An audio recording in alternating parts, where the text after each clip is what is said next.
অভিভূত একদম ঠাকুরের কাছে আমি বিরক্ত করি যে এই আমার রাজ কে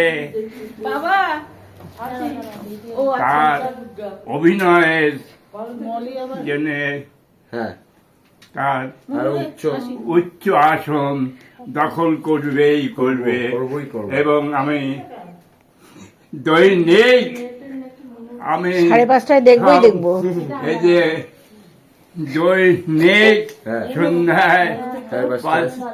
5:22 লাইন দিয়ে বসে থাকি যে তার অভিনয় যে কত সুন্দর, দিনের পর দিন অভিনয় দেখার জন্য মানুষ লাইন দিয়ে বসে থাকে।